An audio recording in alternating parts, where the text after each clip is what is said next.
Hello, everybody, and welcome to the Elevate Your Life podcast. My name is Paul Croto, and I'm here with Cheryl Morley. Hello. So excited to be here. Yes. So we're doing episode 78 today, which is awesome. And we have a great topic. This is something literally that Cheryl and I have been discussing for like 6 years. We've been going back and forth because we feel that self-confidence is the number one problem in people. Yes. We're dealing with people every single day. We are helping people try to elevate their life. And a lot of people, just to be honest, are not doing that. They say they want to, but they're not. And we truly believe that self-confidence is the number one reason why. So this is, shall I back me up in this? I think this is number one topic we can talk about. Oh, absolutely. I mean, think about that. Do you have self-confidence? And not only do you have self-confidence, but when someone says something about you, do you think that they would say, oh my gosh, she has so much self-confidence, or he has so much self-confidence? Think about that. Like, where do you think your friends would put you in the self-confidence category on a scale from 1 to 10? Yeah, exactly. I had to really think about this. And let me tell you, most of my life was it not a lot. Yep. Yeah, I mean, I'm sure people even told you that. So. Oh, of course. So what's been the journey? Like, what are the things that we've done to make sure that this self-confidence starts coming out? Because Paul, I don't think I would feel successful in life if I did not have more self-confidence in every area of my life. Sure. Absolutely. So self-confidence is trusting yourself. So the $1,000,000 question here, I believe, is, do you trust yourself? Yeah, and that's the start of it. That's where it starts. Yeah. But Cheryl, I know men and women, but I know you deal mostly with women, and you see a lot of women not even, and this goes for yourself, even you said in the past, where you're so down on yourself that you just even stop setting New Year's resolutions because you know that if I set them and I don't come through, I'm going to feel horrible, even worse than I do now. You feel worse if you set a goal and don't achieve it. So why even set one, right? Because you look back and you say, well, gosh, I set all these goals last year and nothing's changed. Nothing's happened. So I guess I'll try it again. So then you try it again. And then the same thing happens. And look, Paul, what is it? Like 86% of people by February 14th are, they've all quit, stopped working on their New Year's resolutions. And I run across people like this all the time who say, nope, I don't do that. I just don't do that. And I think the reason why is because we don't trust ourselves to do what we say we're going to do when we set a goal. Sure. Right. So yes, you just don't want to set one. Well, it would be better for me if I don't even set one so that I don't let myself down. Yeah. And even just to go even worse than that, it's not even necessarily goals, but maybe at New Year's, you're saying, well, I'm going to work out 3 days a week. Yeah. I'm going to go to the gym 3 days a week and work out. Well, how many people go to the gym 3 days a week and work out during January and February? They may go once or twice, but and so, or probably, most people don't go at all.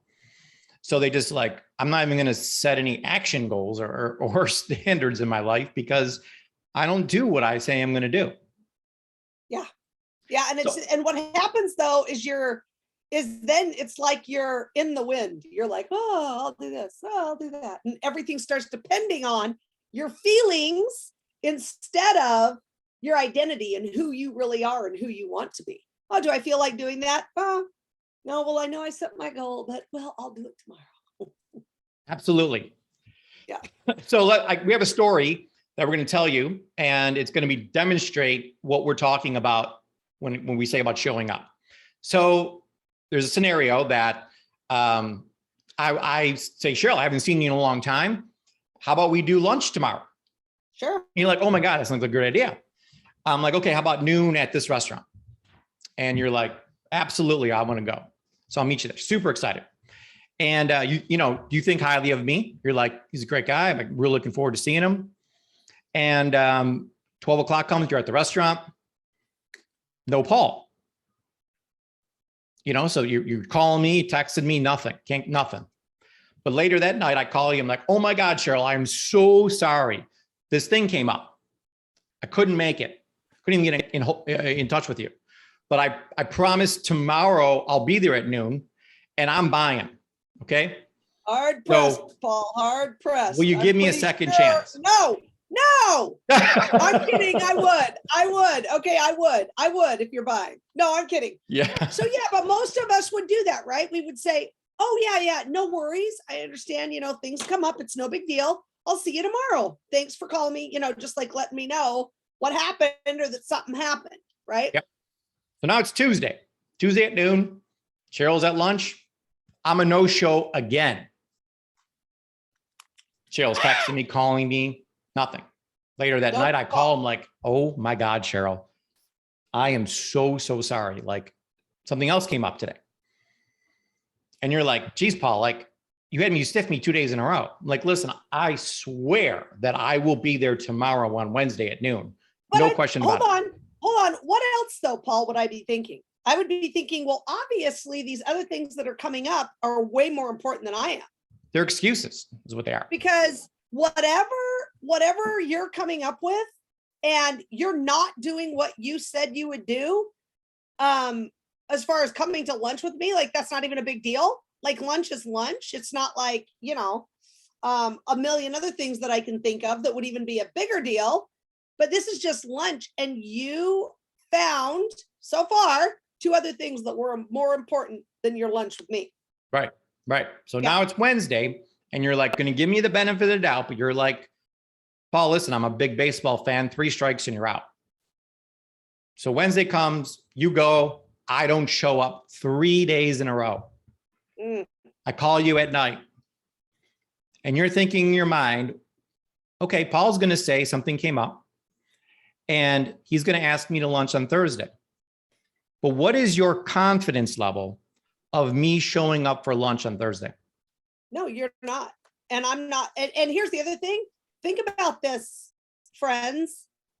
How many times has this happened to you because of someone like Paul who says they'll do something and then doesn't show up? But you know what, Paul, even more importantly, how many times have we done that to ourselves?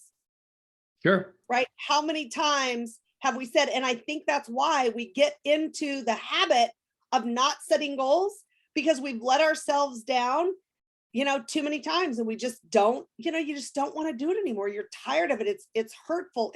I think psychologically it destroys you when you tell yourself you'll do something so many times and you let yourself down enough times that you just can't trust yourself anymore. Absolutely. And that story was to help everyone, our listeners, understand that, because we've all gone to a lunch or a dinner and then that other person, someone didn't show up that said they were. And we all know how we felt like, son, what the, like, you just stiffed me? Like, what else was more important than me? And like, why didn't you show up? You told me you were going to show up and you didn't show up. And just to show, Cheryl went from having 100% confidence in me. 4 days later, she has 0 confidence in me. And that same thing happens to ourselves every single day. And would you give yourself 3 chances? That's another good question. You may not give yourself 3 chances. Yeah. But let's say you did, and people didn't just not show up 4 days. They should not shown up 40 days, 40 years. Yeah. Saying that I will, but I just don't. Yeah. So that's a great question. Do you show up for yourself and do the things that you say that you are going to do? Yeah. And Cheryl, I know you that was the big thing for you for self-confidence or confidence in general, is just doing what you say you're going to do. Yeah. That's what it's all about, right? Yeah. Yep. So let's talk. So Cheryl and I came up with 8 tips on how to elevate your self-confidence. We're going to burn through these real fast just to give you ideas on things you can do to start building your self-confidence up. So Cheryl, number 1, we already talked about this, showing up. And there was a great book called Atomic Habits. And there's a story in there about a guy who just had 0 self-confidence. He wanted to lose 150 pounds. So he had to prove to himself that he would show up. So he went to the gym for 5 minutes. That's it. Just drove there, checked in, went to the locker room, walked out for like a month. That's all he did. But he proved to himself he could show up. So he started 1% by 1% by 1%, just starting to gain a little bit of self-confidence in himself. Then he decided to stay 5 more minutes. And then a couple of days later, decided to stay 5 more minutes. Over a course of time, by improving 1% every day, he now works out an hour and a half every single day, has lost 150 pounds, and actually owns the gym now that he went to. That is so awesome. But so it doesn't matter where you start, and to say, oh, I want to have an awesome 100% self-confidence. It's not going to happen overnight. It happens in 1% increments, proving to yourself, 100 times that you can show up and you're going to do what you say you're going to do. Yeah. And nothing worth having happens overnight. No, right? Absolutely not. I mean, we know that it'll be a struggle at times. It'll be hard, but definitely will be well worth it.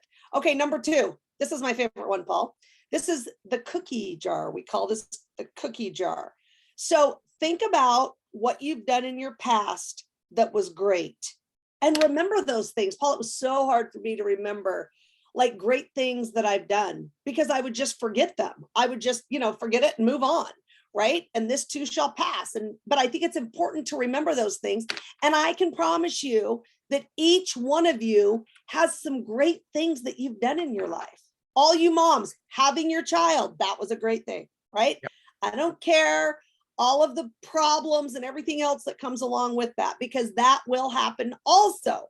But just remembering the great things that you've done, writing them down and remembering them, I think I think it just speaks volumes to the self-confidence and to realizing that we've done things that are hard and that are, and that we've struggled through, but that we have still done them. Super important to remember them. Absolutely. And Cheryl, we talked about this before, that even the bad things that have happened to you in your life has given you self-confidence, because there's a lot of bad things that happened to you, but you got through them. So, hey, listen, if I got through that, which was bad, I'm going to get through this too. You have the confidence to get through this, whatever you're facing this, because those other things were so bad and you got those in your cookie jar. Remember, hey, I made it through that, so I'm going to make it through this too. So I love this cookie jar idea. But yeah, me too. The point of the cookie jar, though, is to do hard things. Like I didn't get recruited into the Marines. I joined the Marines. So I was looking for something freaking difficult to do.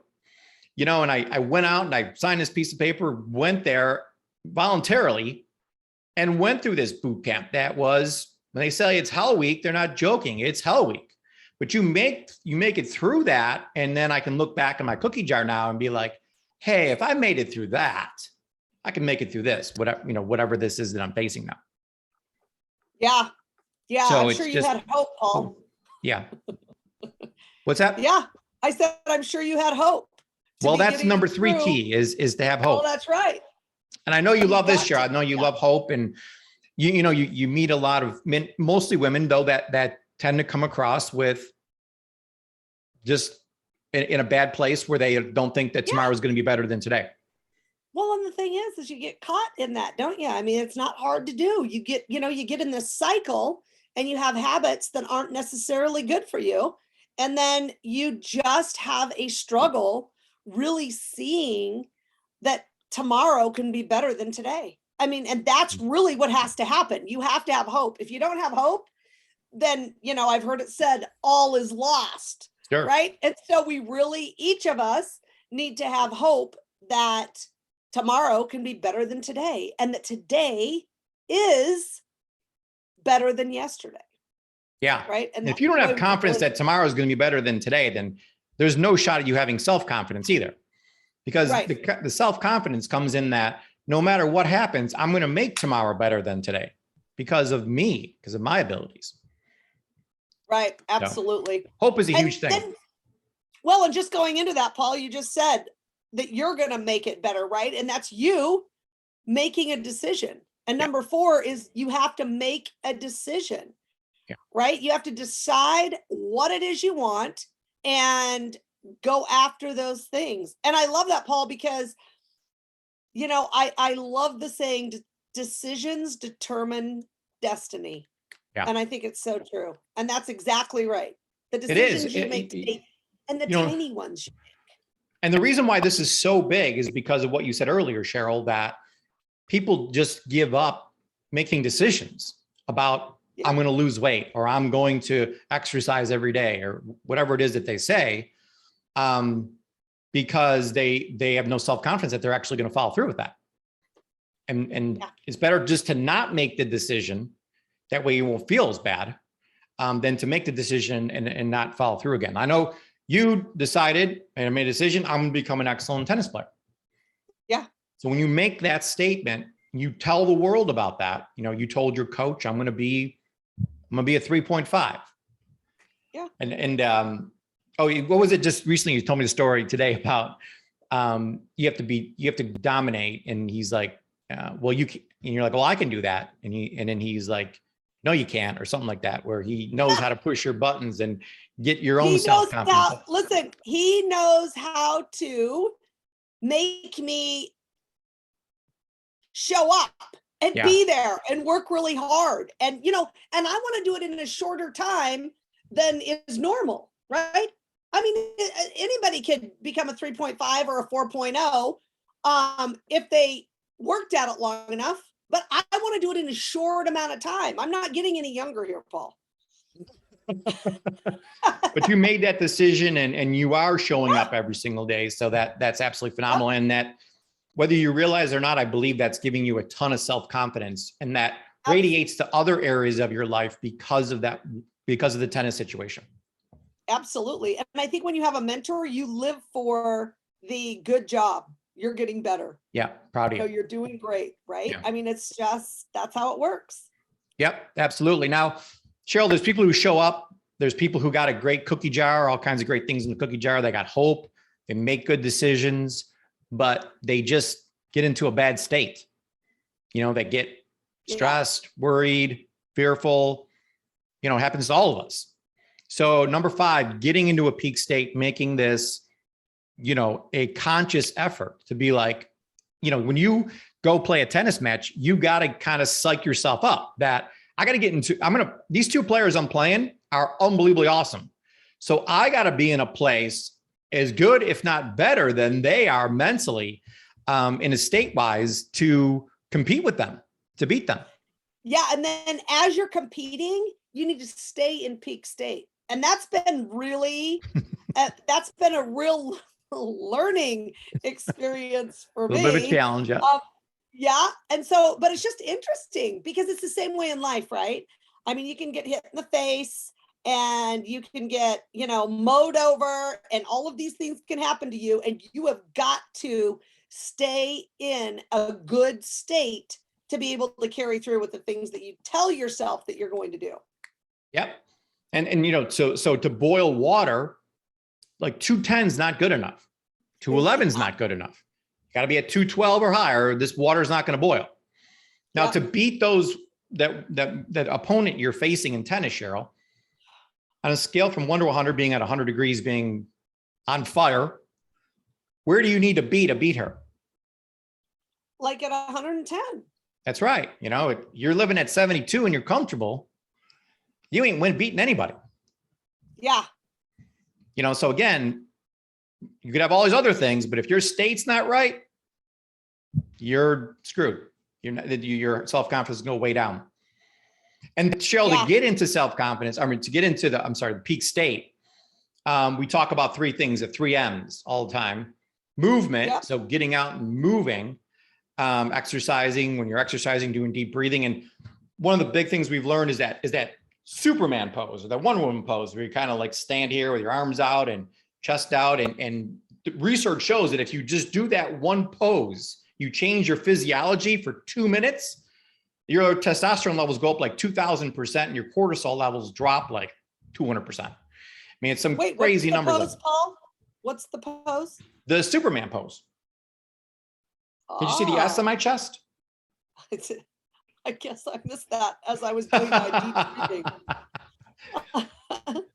So it's changing your physiology, moving, striking a pose like that, or I'm sorry, and listening, throw some great music on. How do you feel when you play some great music, Cheryl?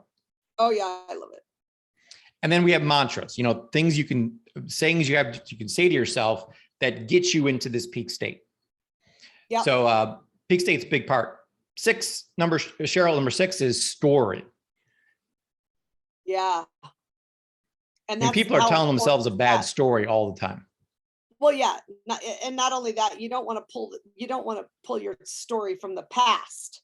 You want to, you want to think about your perfect story, which is the story that that you have and should have written down, and have that you can read over and over, and that's the story that you'll be, what you're living into, right? What you will become.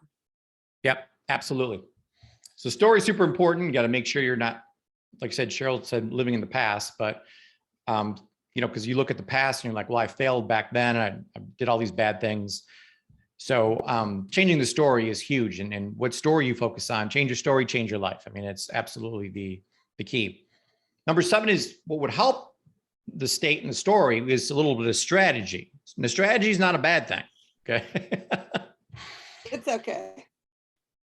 So we had a strategy. We built the Institute of Holistic Health. We built the health coach certification course. We see these people coming in. They don't really have just to be honest, a lot of them don't have tons of self-confidence. But we've seen the graduates, when they get the t-shirt and the certificate, they're like a new person.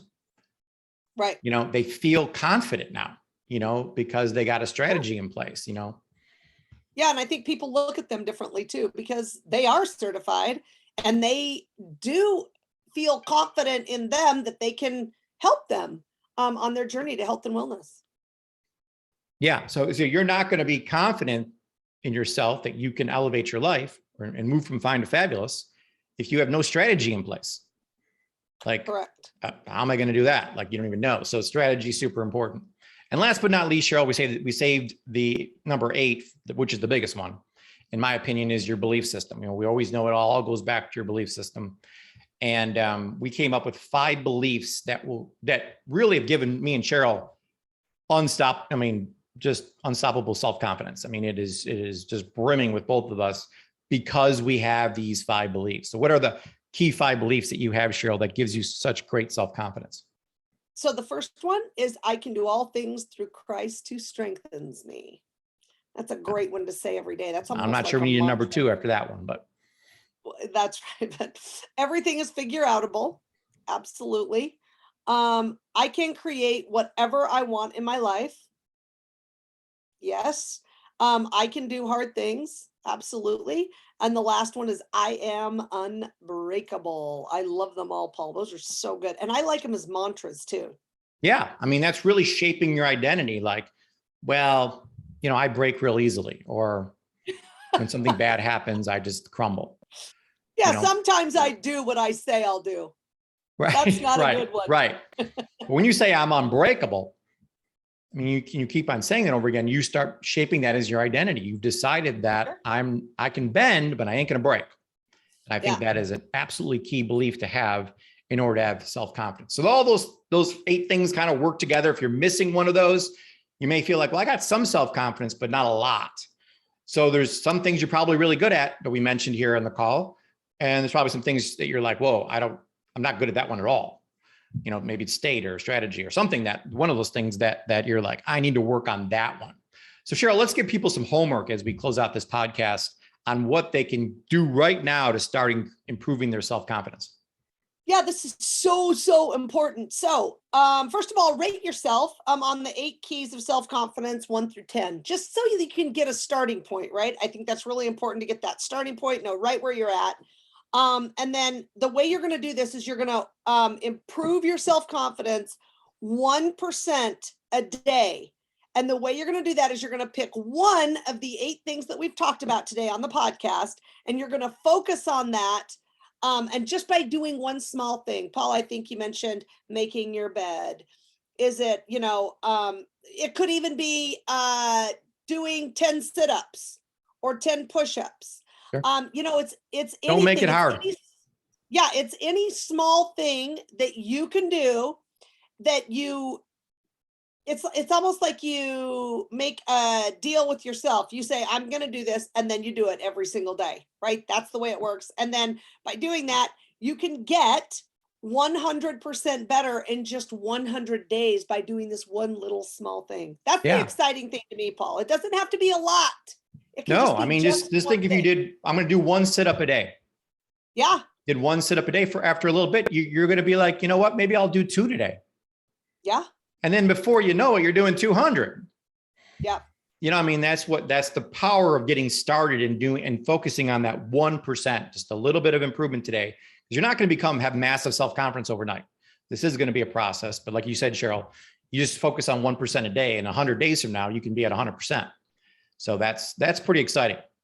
So really, Cheryl, the plus one for me on this is that you must trust yourself in order to have self-confidence. I think, so how'd you put it? Doing what you said you're going to do. Do what you say you'll do. That's the bottom line. And don't be afraid to say it. I think that was a great point you made during this podcast is, hey, if I don't say it, then I don't need to do it. You know, if I don't make that decision, then there's no pressure on me. Right. So super, super, super awesome. Okay, Cheryl, this was a great, great podcast. I think people got a lot of value out of this. There's a lot of content for people to go through. If you want to get the notes, just click on the link below or go to elevateyourlife.com, fill out the form, and then we'll email you the notes to this class and you'll have all the notes we went through. So until next time, everybody, keep elevating your life, keep elevating your self-confidence, and we'll talk to you soon. Bye.